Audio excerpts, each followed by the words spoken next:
ಓಂ ಶ್ರೀ ಗುರುಭ್ಯೋ ನಮಃ. ಸಮಸ್ತ ಕರುನಾಡ ವೀಕ್ಷಕರಿಗೆ ನಾನು ನಿಮ್ಮ ಮಂಜುನಾಥ್ ಗುರುಜಿ ಮಾಡುವ ನಮಸ್ಕಾರಗಳು. ಇಂದಿನ ಸಂಚಿಕೆಯಲ್ಲಿ ಆಷಾಢ ಮಾಸದ ಮಿಥುನ ರಾಶಿಯವರ ಭವಿಷ್ಯ ಹೇಗಿರುತ್ತದೆ ಎಂದು ತಿಳಿದುಕೊಳ್ಳೋಣ ಬನ್ನಿ. ಅದಕ್ಕಿಂತ ಮುಂಚೆ ನಮ್ಮ ರಾಯರಿದ್ದಾರೆ ಚಾನೆಲ್ನ ಲೈಕ್ ಮತ್ತು ಸಬ್ಸ್ಕ್ರೈಬ್ ಮಾಡಿಕೊಳ್ಳಿ. ಉದ್ಯೋಗ ಕ್ಷೇತ್ರದಲ್ಲಿ ನಿಮಗೆ ನಿಮ್ಮ ಪ್ರತಿಭೆಯನ್ನು ತೋರಿಸಲು ಹೊಸ ಜವಾಬ್ದಾರಿಗಳು ಬರಬಹುದು. ಕಚೇರಿಯಲ್ಲಿ ನಡೆಯುವ ಬದಲಾವಣೆಗೆ ಹೊಂದಿಕೊಳ್ಳುವಂತ ಪರಿಸ್ಥಿತಿ ಎದುರಾಗುತ್ತೆ.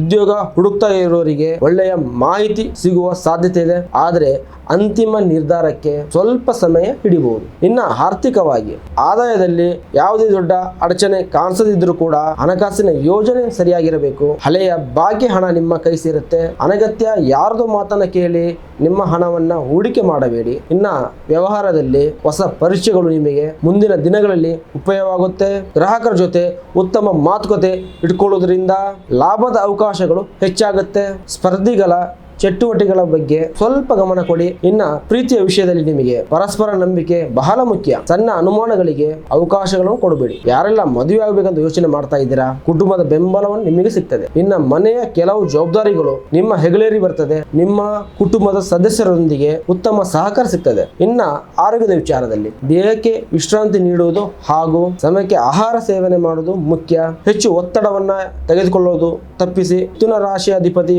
ಬುಧ ಆಗಿರುವುದರಿಂದ ನೀವು ಆಷಾಢ ಮಾಸದ ಪ್ರತಿ ಬುಧವಾರದಂದು ಶ್ರೀ ಮಹಾವಿಷ್ಣು ಅಥವಾ ಶ್ರೀ ಗಣೇಶನ ಆರಾಧನೆ ಮಾಡಿ. ಓಂ ಬುಧಾಯ ನಮಃ ಮಂತ್ರವನ್ನ 108 ಬಾರಿ ಜಪ ಮಾಡಿ. ಹೆಸರು ಕಾಲು ದಾನ ಮಾಡೋದ್ರಿಂದ ಬುಧನ ಅನುಗ್ರಹ ಹೆಚ್ಚಾಗ್ತದೆ. ನಿಮ್ಮ ಎಲ್ಲ ಕಾರ್ಯಸಿದ್ಧಿ ಲಭಿಸುತ್ತದೆ. ಇದಾಗಿತ್ತು ನಿಮ್ಮ ಮಿಥುನ ರಾಶಿಯ ಆಷಾಢ ಮಾಸದ ಭವಿಷ್ಯ. ಈ ವಿಡಿಯೋ ನಿಮಗೆ ಇಷ್ಟವಾದರೆ ನಮ್ಮ ರಾಯರಿದ್ದಾರೆ ಯೂಟ್ಯೂಬ್ ಚಾನೆಲ್ನ ಲೈಕ್ ಮತ್ತು ಸಬ್ಸ್ಕ್ರೈಬ್ ಮಾಡಿಕೊಳ್ಳಿ. ವಂದನೆಗಳು.